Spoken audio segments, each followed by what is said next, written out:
Hello again, everybody. My name is John D. Healy. I do a podcast. It's good to talk. I got into podcasting some years ago. I produced a book for my friend Stoney McGurn. That's how it all started. He was born in 1941. He has a birthday this week.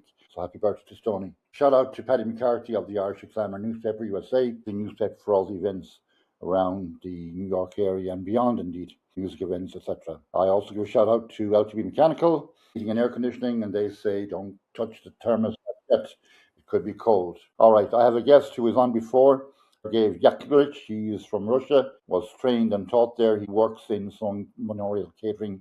So welcome back, Sergey, and Thank I'm you. happy to have you back this time. So Thank since you. you were on before, we talked a lot about various types of cancer. In particular, we spoke about brain cancer. But since then, you tell me, I want to know what's new. I hope Mhm. we're beyond putting a band-aid on a bullet wound. Okay, let's talk. Okay, I would like to tell about a powerful technology to treat cancer, which is called CAR T cell therapy. It's a it's called a living drug. Basically, it's based on the capacity, genetically engineered capacities target cancerous cells using modified approaches. So, as we know, in our body, we have guardian cells, which is immune cells, and the immune cells is required to protect us from viruses, from bacteria, from various infections. And one of the problem in targeting cancerous cells that they evade attack from immune cells. And back in 90s, scientists were curious how we could stimulate immune system to recognize cancerous cells. And then in 90s, Israel scientist Ziger Asher, he developed approach called CAR T cells, which is abbreviation stands for chimeric antigen receptors. And but the problem is that he in petri dish he was able to stimulate these CAR T cells to recognize tumor cells. But when you inject into the body, those CAR T cells did not survive and they died.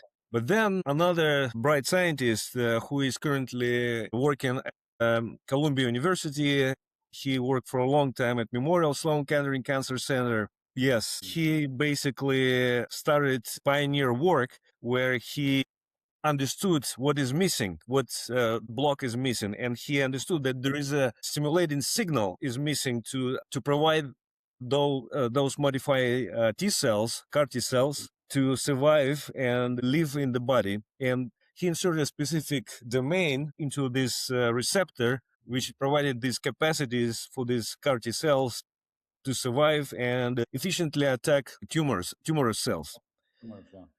So, and this approach he has been developed for years, doing research on mouse models.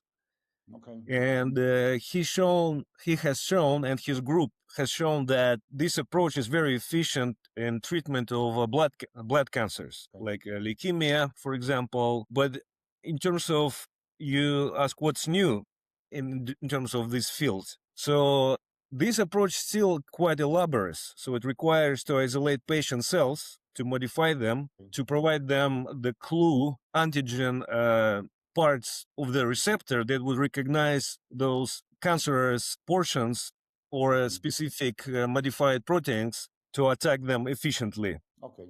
But now So scientists, I'm saying, well, when you say like the blood, well, the blood goes to the brain, obviously.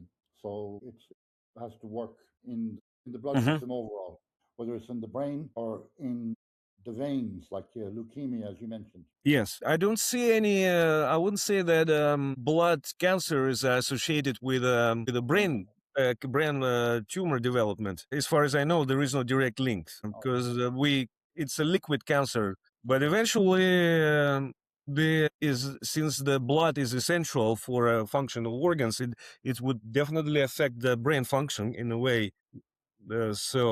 Yes, so it definitely indirectly would affect brain function. So you mentioned two different scientists there. Recently, I looked at a study that happened in Manchester, in the United Kingdom, in Mhm. England, and they have achieved a test that can test for cancer in general. You know, Mhm. just like a blood test, I would assume. And Mhm. then, as funding is cut now for research here in America because of the government cut back on fundings.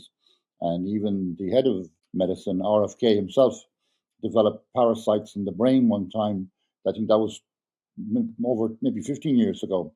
And his brain had to be, pardon the pun, had to be washed. I'm sure you're familiar with parasites in the brain. I think it Right. comes from drinking contaminated water. So there is a way to, I don't mean brainwashing as in the term brainwashing, but to flush out the bad cells in the brain. Is that true or false? You mean like parasites like a bacteria or? Yeah, Mm, like a tapeworm larva. mhm. I I think it see. comes from pork meat or something like that. Yes, yes, yes, yes. I have heard about this. Yes, these are specific worms that can colonize particular brain. Yeah, From as that's far as I know, from the poor quality meats or poorly processed meats, yeah, and or contaminated water. Yeah, yeah, even coming in water. Yes, possibly if the water, like in a way, if it's near some farms or etc. What I would correct. think. And speaking of farms, about 2 weeks back, I had Conor O'Brien on here. He wrote a book called The Living and the Dead, not to do with human beings, but to do with animals like species of birds and wildlife. And in that conversation, it came up about research that was done back in my home country in Mayo, Hmm. and it made a discovery on liver fluke. Liver is Hmm. another organ of the body, but the research at the Glenamoy station where it was achieved Hmm. discovered what why liver fluke is. The discovery was very important, but Hmm. most notably from that conversation was the research there was transferred to laboratories all over Europe and Scotland and England or anywhere there was sheep. People even came from the Falkland Islands to see like liver fluke in sheep is a big problem because you Hmm. lose the animal.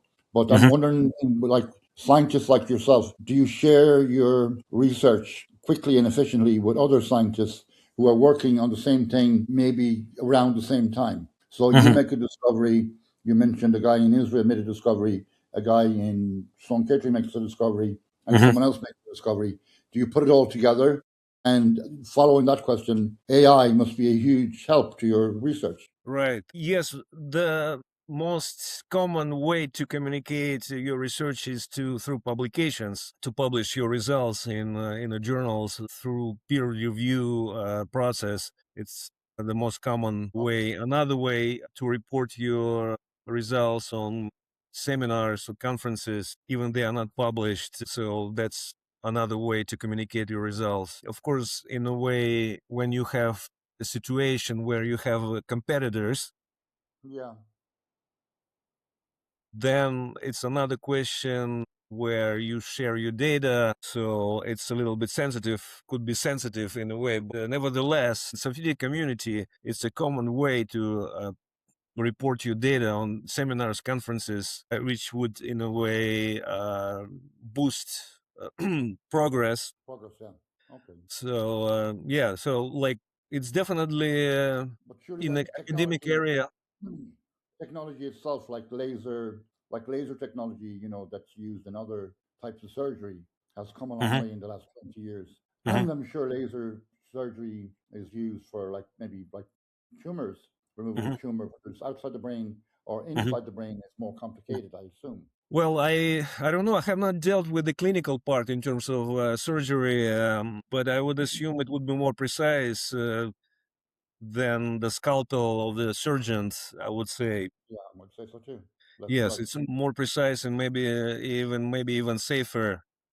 But Hmm. I haven't dealt with directly with with the surgical procedure. And coming back to your question about AI, yes, AI does help better process the data. It's a good tool to faster process the data, and especially for bioinformaticians, a Yes. part of biological research, with basically dealing with data, Hmm. processing data, systemizing data. AI tools nowadays are very valuable in terms of they write the code, Hmm. and which makes the processes easier and faster. So it is a good tool Okay. to Oh, the one you mentioned earlier on, I think you called it CART, the cell therapy. That's a new advancement, is it, in cancer Mhm. itself? Yes, so CAR T cells has been developed for years, Okay. but lately it's a laborious process. It requires to isolate patient cells, to modify them, to train them another way. But now they are developing a new approach, which in a way similar to COVID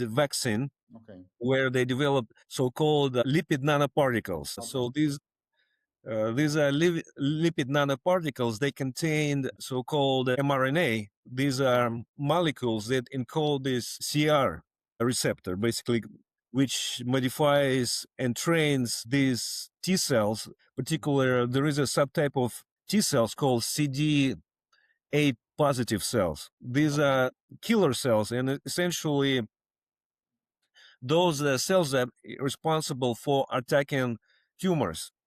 Okay. Tumors. Yeah. And this procedure is still yet in the trial state, but yet it makes it easier and faster to train your cells directly in the body and makes them to learn how to recognize specific tumor cells.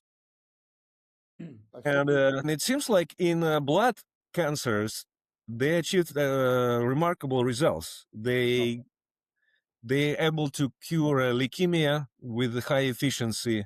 Practically, they, as far as I know, there are some sample examples of patients who were completely cured.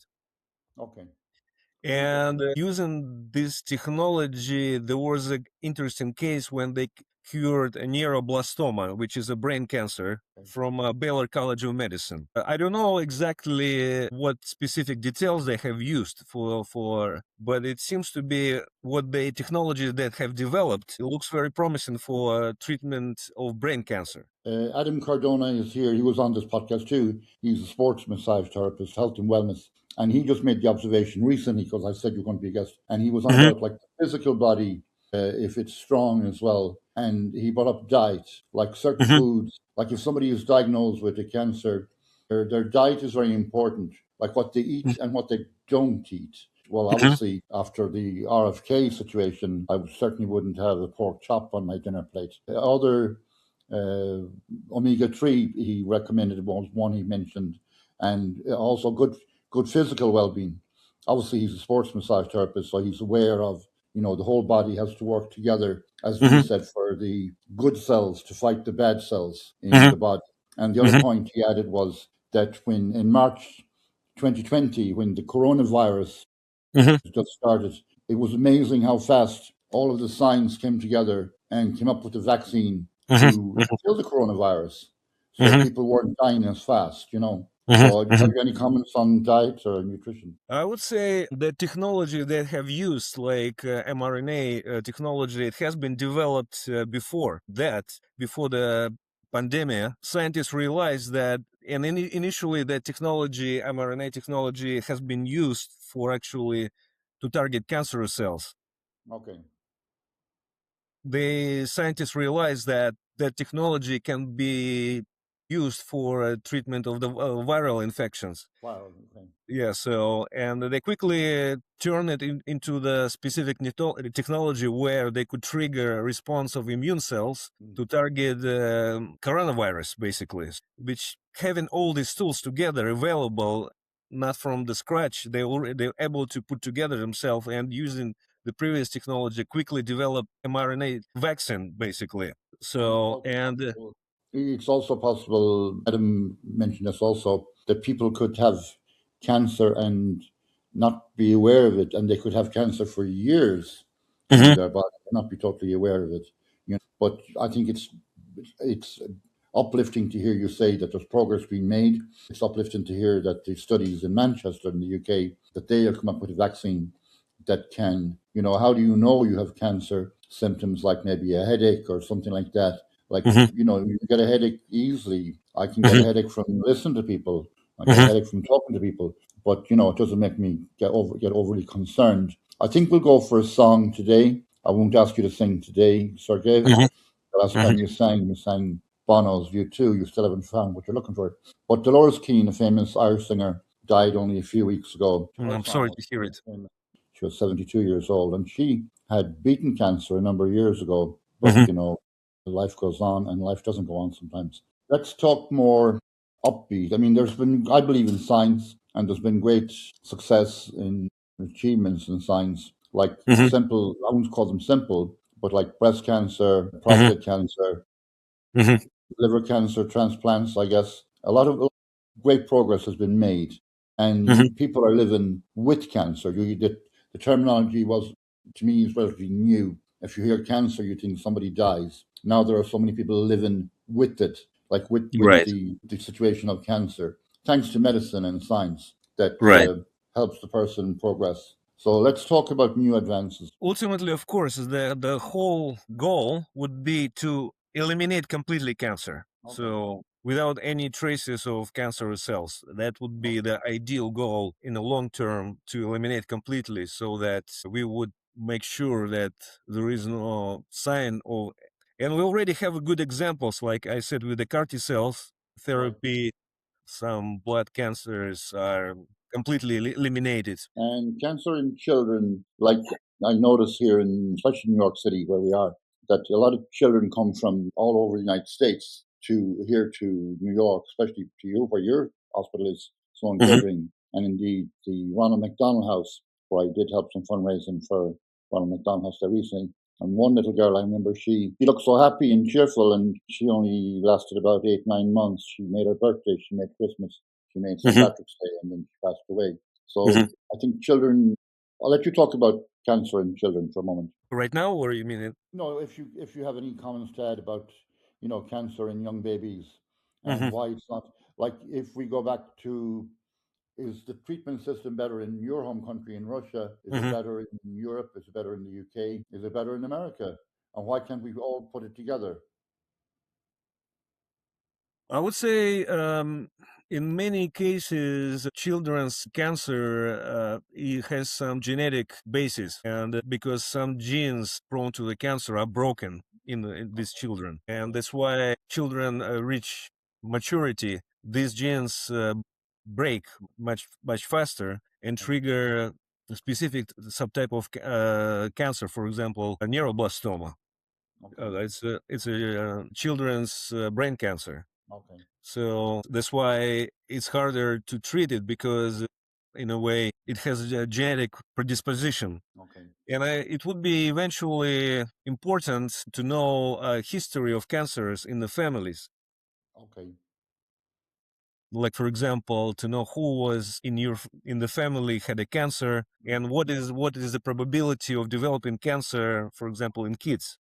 Okay, that's And interesting. essentially, it's good to have like a genetic analysis to see what type of genes could be potentially broken in parents, and what is the chances are inheritance of those genes Okay. in the kids. That would be essential for prediction and to know predisposition.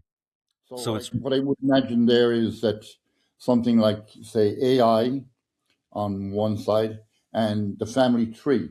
Like you Mhm. have these ancestry.com where people are just curious to know their Mhm. roots. So you are Russian, I'm Irish, but other Mhm. people here in America, they're a little bit Irish, a little bit of Scotch, a little bit of a lot of mutts indeed. They don't know Mhm. what they are. But if they knew the heritage going back to who their great great great grandmother and grandfather were, and those Right. people seem to me were stronger than us in a way because they had to survive under more difficult situations. And to quote Adam Cardona again, in their own way, they probably had a better diet because the food wasn't processed. So Right. I suppose I have to agree with Adam on this one that diet does play a function. I mean, if you're Right. eating crap, if shit goes in, shit comes out. Right. Right.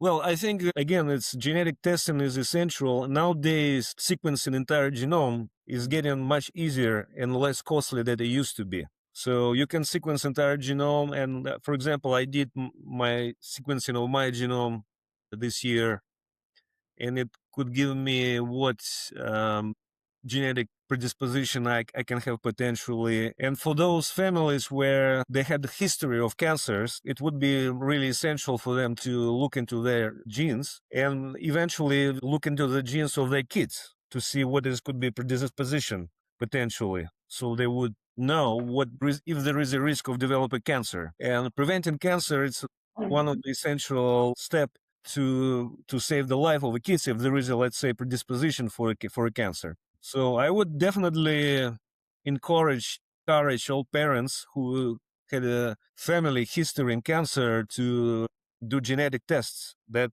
would be essential because again, breakdown in essential genes underlies developing cancer in kids. Okay, and we cannot talk about cancer without talking about cigarettes and smoking, because you know you can be a healthy young man or girl and you start smoking and Right. smoke goes into your lungs and hence lung cancer. Lung cancer is not nice. I guess any cancer. Lung cancer is pretty pretty bad.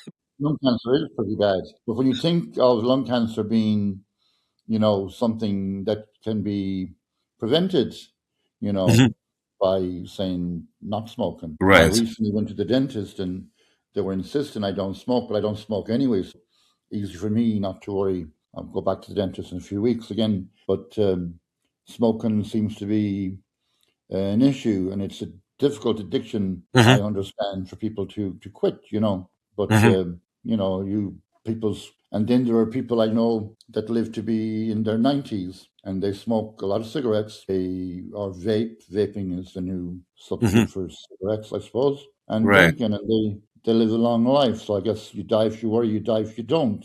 So I'll leave the last word with you on the prospects and on the outlook. Are we looking better going ahead with the science? I would say smoking is definitely increases the risk of developing lung cancer. As far as I recall, if you smoke, there is at least 100 times increasing risk of developing lung cancer. Serious. But And the last time you were on, I had bumped into an older gentleman. He was, well, not that old. He was maybe late 70s, 80s. And he had overcome, I think, lung cancer, prostate cancer, and something else. And I was amazed. He looked very healthy. And I said, what put this down to that you've beaten all three? So he said, science, the doctors, and God. So when he said God, I thought, like, where does God come into it? And we had this discussion. So what's your view on that?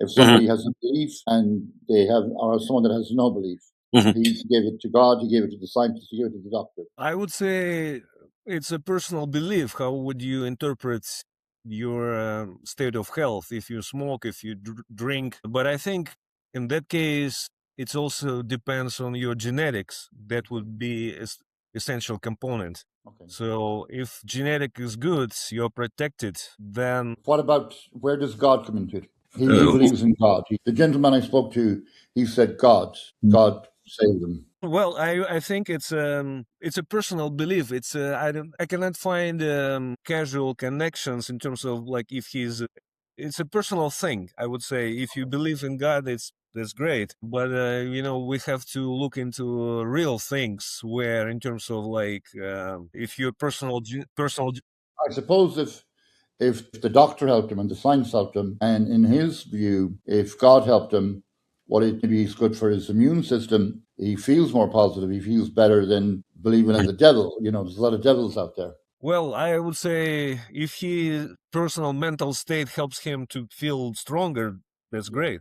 That's good. Yes, I think, yeah, but as a scientist, we have to look into the, in terms of like how some certain group of people who are smokers versus non-smokers, Okay.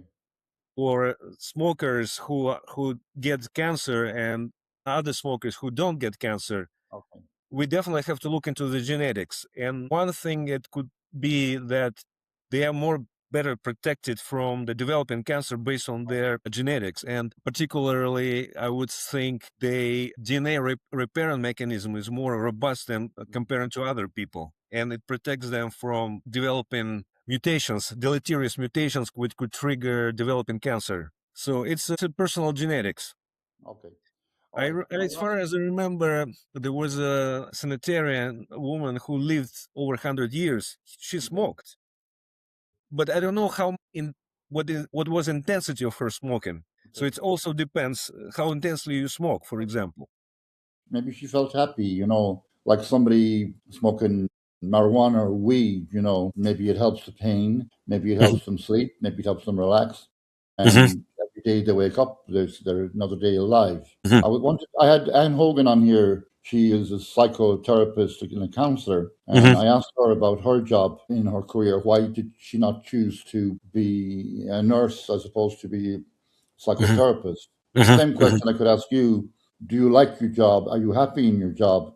And why didn't you become a doctor instead of a scientist? Good question. I think science is fascinating. It's doctor science is fascinating in terms of it's provide in a way path to look into the mysterious things what we know about cells and to make contributions by looking into the basic mechanism. While with if doctors are, of course, they're dealing with patients, but now when I got into science, I thought that my fascination would be primarily based on cracking the mechanisms, basic mechanisms.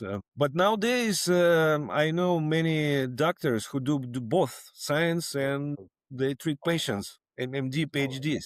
Well, So, I like I said to Anne Hogan, I mean, she's dealing with with different types of people in relationships that break up and break down and divorce and all that and et cetera, et cetera. And mhm, I think I was learning more from her than I ever knew about relationships. Not that I'm too qualified or overqualified. Anyways, mhm. I think it's good to have you on, Sergey. Good talking again to you. Thank you, Joe. Very welcome. Yeah, and all my podcasts are on johndehealy.com. And Okay, if anyone wants to go back and listen to our previous podcast, which was a few years ago, and we did delve into other cancers too. So I'm going to say goodbye for now. thank you so much. Thank you. Bye.